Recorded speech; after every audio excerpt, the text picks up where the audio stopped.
Welcome everybody to Badullah Academy. আজকে আমরা MCQ preparation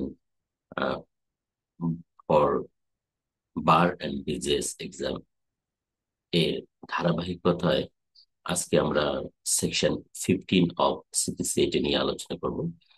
আমাদের ধারাবাহিক আলোচনায় যোগ দিতে আমাদের চ্যানেলটিকে সাবস্ক্রাইব করতে পারেন এবং ঘরে বসে অনলাইন এক্সাম দিতে পারেন, এমসিকিউ এক্সাম দিতে পারেন। সেকশন 15-এ একটি সিভিল মামলা কোথায় দায়ের করতে হবে তার গ্রামার দেওয়া হয়েছে। সেখানে বলা হয়েছে, every civil suit shall be instituted in the court of lowest grade competent to try. তাহলে এখানে বলা হচ্ছে যে প্রত্যেকটি দেওয়ানি মামলা সর্বনিম্ন পর্যায়ের দেওয়ানি আদালতে, কর্তৃত্ব সম্পন্ন দেওয়ানি আদালতে দায়ের করতে হবে। তাহলে এখন আমাদের বুঝতে হবে যে লোয়েস্ট গ্রেড, সিভিল কোর্টের লোয়েস্ট গ্রেডটা কোথায়, কিভাবে আমরা ডিটারমাইন করব। এবং পাশাপাশি এখানে আরেকটা শব্দ ইউজ করা হয়েছে, কম্পিটেন্ট টু ট্রাই। তাহলে একটা সিভিল মোকদ্দমা দায়ের করার ক্ষেত্রে আমাদের দুটো জিনিস নিয়ে নির্ধারণ করতে হবে, যে আমরা যে সিভিল মামলাটা দায়ের করবো সেটার সর্বনিম্ন পর্যায়ের সিভিল কোর্টে দায়ের করতে হবে এক। দ্বিতীয়ত হলো সর্বনিম্ন পর্যায়ের শর্ত পূরণ হওয়ার পর দ্বিতীয় যে শর্তটা দেখতে হবে সেটা হলো যে ওই দায়েরকৃত মামলাটা বিচারের সংশ্লিষ্ট দেওয়ানি আদালতের অর্থাৎ সিভিল কোর্টের থাকবে কিনা। তাহলে এই যে every civil suit shall be instituted in the court of lowest grade, এই লোয়েস্ট গ্রেডটা নির্ধারণ করব আমরা দ্য সিভিল কোর্টস অ্যাক্ট 1887 এর সেকশন 3 থেকে। সেকশন 3 কি বলা হয়েছে? সেকশন 3 বলা হয়েছে সেখানে পাঁচ ধরনের সিভিল কোর্ট থাকবে বলা হয়েছে, অর্থাৎ সহকারী জজ আদালত, সিনিয়র সহকারী জজ আদালত, যুগ্ম জেলা জজ আদালত এবং আহ, অতিরিক্ত জেলা জজ আদালত এবং জেলা জজ আদালত। অর্থাৎ এখানে পাঁচটি আদালতের কথা বলা হয়েছে। এই পাঁচটি আদালতের মধ্যে লোয়েস্ট গ্রেড কোনটা সেটা আমরা কিভাবে নির্ধারণ করব? সেটা নির্ধারণ করব আর্থিক এখতিয়ারের মাধ্যমে, অর্থাৎ পিকুনিয়ারি জুরিসডিকশনের মাধ্যমে। আমরা এই পাঁচটি আদালতের মধ্যে সর্বনিম্ন কর্তৃত্ব সম্পন্ন আদালতটি নির্ধারণ করব। তো এখন আপনারা সকলেই জানেন যে section 90 of the civil courts act 1887 এর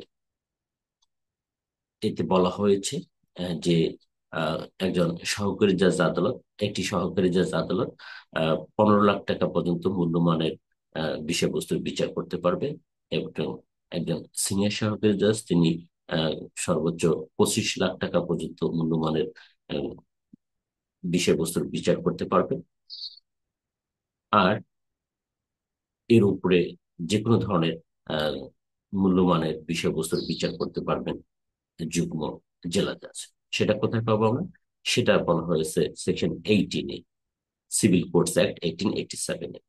সেখানে বলা হয়েছে যে ডিস্ট্রিক্ট জাজ এবং যুগ্ম জেলা জজ এর যে কোনো সিভিল মামলায়, যে কোনো সিভিল মামলায় the code of civil procedure 1908 এর 15 ধারার বিধান সাপেক্ষে বিচারের ক্ষমতা থাকবে। অর্থাৎ সিভিল কোর্টস অ্যাক্ট 1887 এর 18 ধারার বলে দেওয়া হলো যে যে কোনো সিভিল মামলা বিচারের এখতিয়ার জেলা জজ এবং যুগ্ম জেলা জজের থাকবে সিভিল প্রসিজিয়ার কোডের 15 ধারার বিধান সাপেক্ষে। 15 ধারার বিধান তো হলো সর্বনিম্ন আদালতে একটা সিভিল মামলা দায়ের করতে হবে, আর আর্থিক দিক দিয়ে এই সর্বনিম্ন কর্তৃত্বটা নির্ধারণ করতে হবে। আর আর্থিক দিক থেকে সর্বনিম্ন পর্যায়ের আদালত হলো সহকারী জাজ। তাহলে একটা সিভিল মামলা অলওয়েজ সহকারী জাজ আদালতে দায়ের করতে হবে এবং সেটার মূল্যমান 15 লাখ টাকা পর্যন্ত হলে, এবং সিনিয়র সহকারী জাজ হলে সেটা 25 লাখ টাকা পর্যন্ত, আর এর উপর আনলিমিটেড হলে যুগ্ম জেলা জজ পর্যন্ত। তো এইভাবে আমরা এই আর্থিক এখতিয়ার দ্বারা একটা সিভিল কোর্টের সর্বনিম্ন গ্রেড বা কর্তৃত্ব নির্ধারণ করব। এখন আরেকটা শব্দ এখানে সেকশন 15 অফ সিপিসি তে বলা হয়েছে, সেটা হলো যে এখানে কম্পিটেন্ট টু ট্রাই। অর্থাৎ আদালতের কম্পিটেন্সি নির্ধারণ করতে হবে। তো আদালতের কম্পিটেন্সি নির্ধারণ করার জন্য আরো দুইটা জিনিস লাগবে, সেটা হলো টেরিটোরিয়াল জুরিডিকশন। টেরিটোরিয়াল জুরিডিকশন যে একটা দেওয়ানি মোকদ্দমা অর্থাৎ সিভিল মামলা যখন একটা সিভিল কোর্টে দায়ের হবে, তখন আর্থিক এখতিয়ার দ্বারা যেমন তার সর্বনিম্ন কর্তৃত্ব নির্ধারণ হবে, তেমনিভাবে পাশাপাশি আহ যে বিরোধটা উত্থাপিত হচ্ছে সেই বিরোধটা নালিশের কারণ সংশ্লিষ্ট আদালতের আঞ্চলিক এখতিয়ারের মধ্যে সংঘটিত হয়েছে না, আদালত সেটাও বিবেচনা করে দেখবেন। অর্থাৎ এই আঞ্চলিক এখতিয়ারটা বিবেচনা করতে গিয়ে আদালত সিপিসির 16, 17 এবং 18 ধারার বিধানগুলো বিবেচনায় নেবেন। সেখানে কি বলা হয়েছে? 16 ধারায় বলা হয়েছে যে আহ, যে উম, নালিশি বিষয়বস্তু অথবা যদি ভূমি সংক্রান্ত মামলা হয়, তাহলে ভূমি যে আদালতের স্থানীয় অধিক্ষেত্রের মধ্যে অবস্থিত, সেই আদালত সংশ্লিষ্ট আদালতে এই সিভিল মামলাটা দায়ের করতে হবে। আর 17 ধারায় বলা হয়েছে যে যদি কোনো জমির অবস্থান একাধিক সিভিল কোডের এখতিয়ারের মধ্যে, আঞ্চলিক এখতিয়ারের মধ্যে অবস্থিত হয়, তাহলে এর যে কোনো আদালতে সিভিল মামলাটা দায়ের করা যাবে। একইভাবে 18 ধারায় বলা হয়েছে সিটিসে যে একটা ভূমির যদি অবস্থান নির্ণয় করা যায় না যায় যে সেটা কোন আদালতের স্থানীয় অধিক্ষেত্রের মধ্যে অবস্থিত, আঞ্চলিক অধিক্ষেত্রের মধ্যে অবস্থিত, তাহলে যে কোনো আদালতে এসে মামলাটা, যে সকল আদালতের স্থানীয় অধিক্ষেত্রের মধ্যে অবস্থিত বলে আদালত আপনি মনে করছেন, সেখানে দায়ের করতে পারবেন। যদি বিবাদী আপত্তি দেয়, তখন তার ভিত্তিতে সেটা নির্ধারণ হবে। তাহলে এই যে 15 ধারার যে বিধানটা, অর্থাৎ প্রত্যেকটি দেওয়ানি মামলা আর কর্তৃত্ব সম্পন্ন সর্বনিম্ন আদালতে দায়ের করতে হবে, এটা কিন্তু আমাদের ঠিক এই বিষয়গুলোর উপর ভিত্তি করে নির্ধারণ করতে হবে। অর্থাৎ প্রথমে আমার আর্থিক এখতিয়ারটা দেখতে হবে, দ্বিতীয়ত আঞ্চলিক এখতিয়ারটা দেখতে হবে, এবং তৃতীয়ত এই বিষয়বস্তুটা দেওয়ানি প্রকৃতির কিনা, দ্যাট ইজ মানে ডিসপিউট অফ সিভিল নেচার কিনা, সেটা দেখতে হবে। সেকশন 9 অফ সিপিসি বলছে আমাদের যে civil court dispute of civil nature ছাড়া বিচার করতে পারবে না। তো 15 ধারা থেকে বিজিএস অথবা বারে প্রশ্ন আসতে পারে যে আদালতে একটা সিভিল মামলা আহ, কর্তৃত্ব সম্পন্ন সর্বনিম্ন আদালতে দাখিল করতে হবে, এটা কোথায় বলা আছে?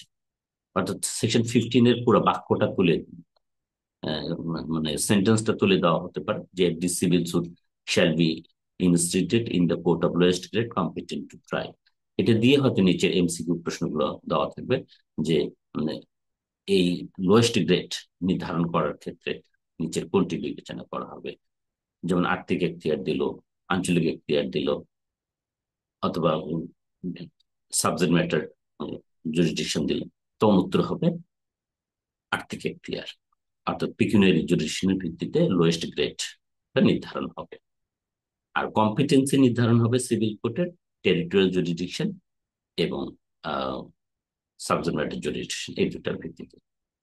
তো দ্যাটস অল টুডে।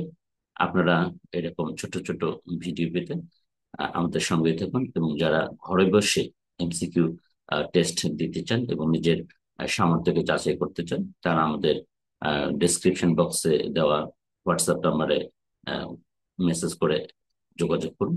আমরা আইনজীবী প্রশিক্ষণ কার্যক্রম চালাই। আহ, যারা ভবিষ্যতে ভালো আইনজীবী হতে চান, তারা আমাদের বাদুল্লাহ একাডেমির পেজ আছে, সেখানে লাইক করতে পারেন, অথবা আমাদের সঙ্গে এই চ্যানেলে যুক্ত থাকতে পারেন। খোদা হাফেজ। আসসালামু আলাইকুম।